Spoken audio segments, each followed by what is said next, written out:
Okay, snare drummers, Star Spangled Banner is very challenging for snare drum. I don't know if I'm going to do a good job teaching it over video, but I'm going to give it a shot.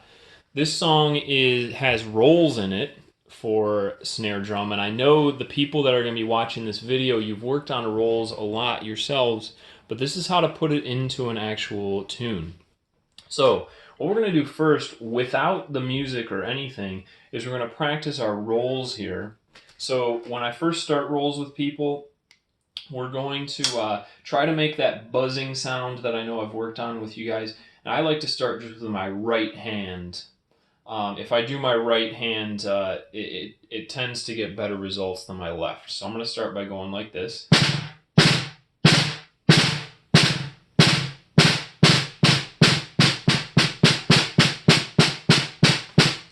I'm going to try to get that double bounce or buzz stroke, we sometimes call it, really clear in one hand before I try to move on to doing my other hand.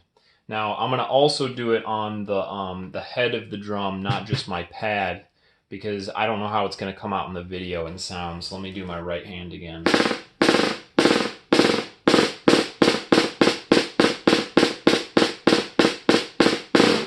I have a feeling that that might be a little clearer on the video. Then I'm going to try with my left hand.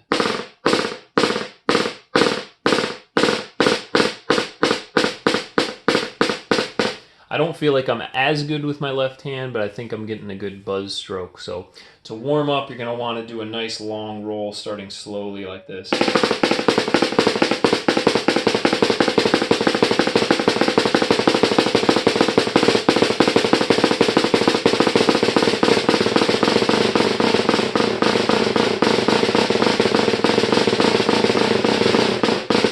Now, the more that you can make that sound like one long buzz, like bzzz, then that's going to be the best. Also, like I always say 1,000 times, is we want to keep the head, the stick height really low for the beads of your sticks. We want them only to be coming up a very small amount off the drum head. The smaller, the better. And like I always say also, you can be loud on the snare drum without lifting your stick height way, way up. So if you're not feeling like you've got a nice long roll with that buzzing sound by itself, it would be time to pause the video and really work that out. The second step we're going to do is we're going to create a roll with 4 strokes, 4 double strokes. So I'm basically going to play Z, Z, Z, Z. I could say it buzz, buzz, buzz, buzz, or I could say it as digga, digga, digga, digga, digga, like that. So Z, Z, Z, Z is what I want to do first. Here it is in slow motion. And then if I really speed it up into a roll, it's going to be... Okay? So if you need work on that, it should sound like digga, digga, digga, digga. Digga, digga, digga, digga. Digga, digga, digga, digga. Digga, digga, digga, digga.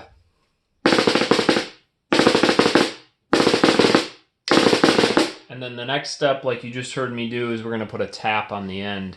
So it's going to be Z, Z, Z, Z, tap.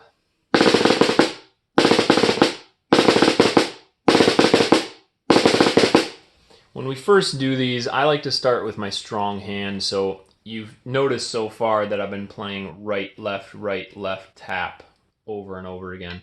I would suggest that if you're a beginner doing rolls, you should start with your dominant hand. It just feels a little bit better.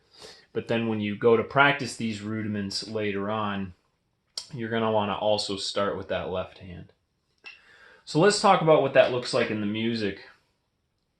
At the beginning of the music here, you're going to see, oh, oh, say, can you? And then this note that has the roll symbol on it, like we've learned from mallets, that is the roll that we've just been practicing. This is called a 9-stroke roll because you're doing double, double, double, double, single. And if you add that up, it's 2 plus 2 plus 2 plus 2 plus 1 stroke. So that's why it's called a 9-stroke roll. So when I get to that word C in the melody, I'm going to be doing a roll.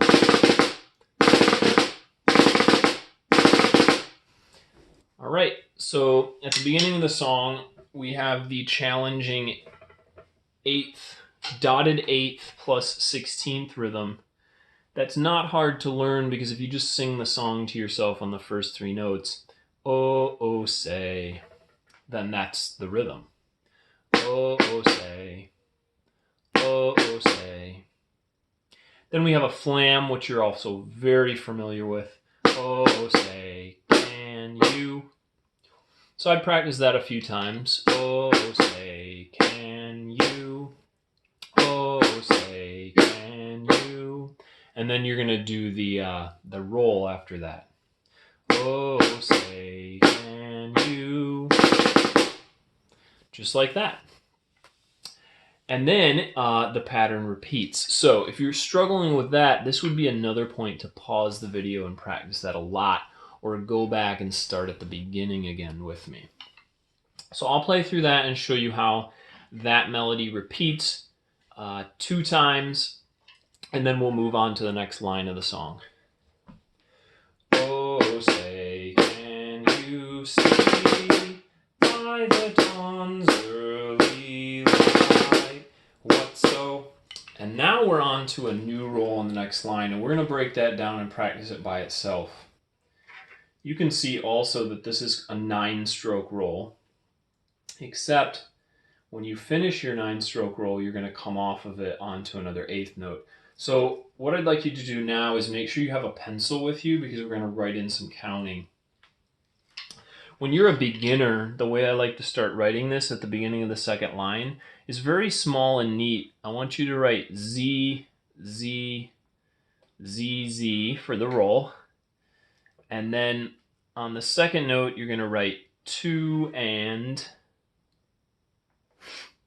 3 and.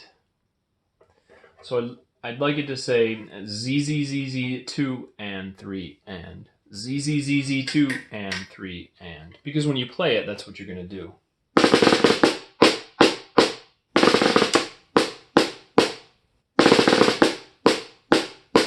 Z, Z, Z, Z, 2 and 3 and.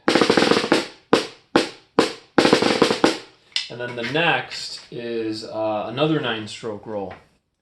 Z, Z, Z, Z, 2. So on the second line,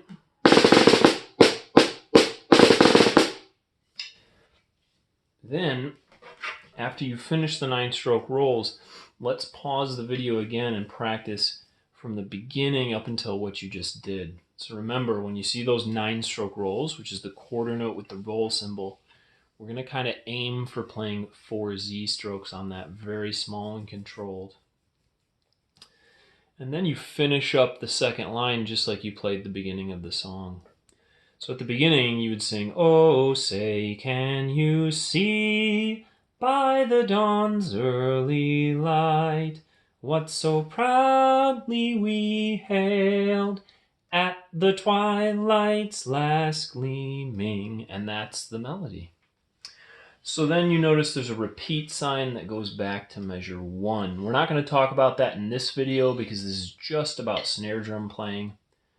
So we're going to skip ahead to the second half of the song. Again, if you can't play the first 2 lines of the song, I would pause. I would work on it on your own and make sure you have the first 2 lines down.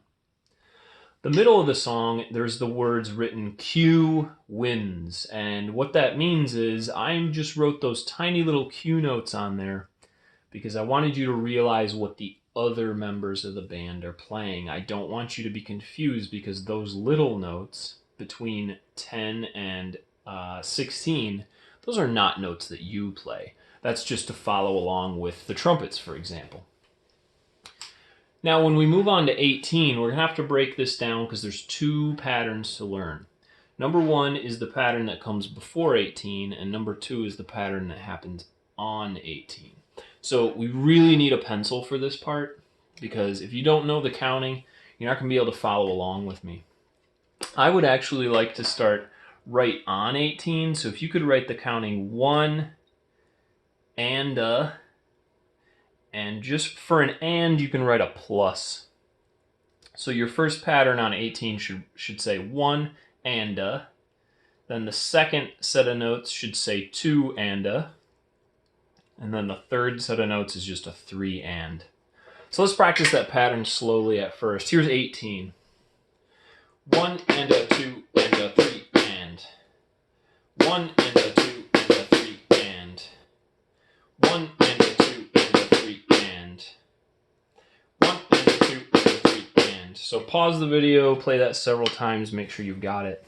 Now you're going to notice that that happens 3 times. So if I play 18 to the end of the line, it's going to be 1 and a 2 and a 3 and 1 and a 2 and a 3 and 1 and a 2 and a 3 and. So make sure that you can play that 3 times in a row without stopping. Once you mastered that and you think you understand and you've got it written down with your pencil all the way to the end of the line, let's go ahead and mark in the counting for the measure that comes before 18. The little 8th rest is going to be called count 1, of course, because it happens first. Then the next 2 notes are going to be and a. And I notice that this is exactly like the beginning of 18, except that the first note is a rest. So instead of 1 and a, it's going to be 1 and a. Then the next part on the measure before 18 is obviously just a 2 and. And then the last part is a 3 and a. So here's the measure before 18. Remember to say 1 for the rest to keep yourself on track. 1 and a 2 and 3 and a. 1 and a 2 and 3 and a. Let me play it with the pad just in case you're having trouble hearing it clearly. 1 and a 2 and 3 and a. 1 and a 2 and 3 and a. Now I'm going to go ahead and add it in with measure 18. So I'm going to play the measure before 18 plus measure 18. Here I go. 1 and a 2 and 3 and a 1 and a 2 and a 3 and. Play that slower just in case you need to hear it. 1 and a 2 and 3 and a 1 and a 2 and a 3 and. Little slower. 1 and a 2 and 3 and a 1 and a 2 and a 3 and. And then I want to play all the way to the end of the line when I'm done learning it. Last thing I'm going to talk about is the last line of the song. There's not much to talk about, but it's definitely something to practice. At the beginning of the last line, you're just going to play a 1 and then you're going to roll till the end of the song. This little symbol right here that looks like an eyeball, that's called a fermata. You should know that from music class, and it means that note is going to be held for a long time. And then at the end of the song, you're also going to hold that note until the conductor says to stop. So another thing to notice that makes the snare drum part easy is there's 2 little slash marks right here. Those slash marks are called a caesura, and they mean that the conductor is going to stop the band. However, the snare drum has this tie right here, the curved line, and that means that the snare drum does not stop with the band. The snare drum is going to continue the roll. So that's easy for snare drum. So all you have to do is play a very long roll. So here's the last line of the song. 1 and...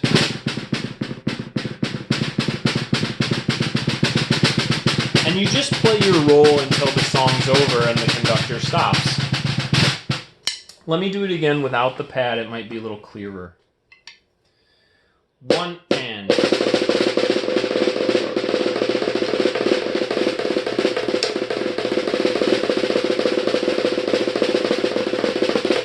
and on forever. So that's it.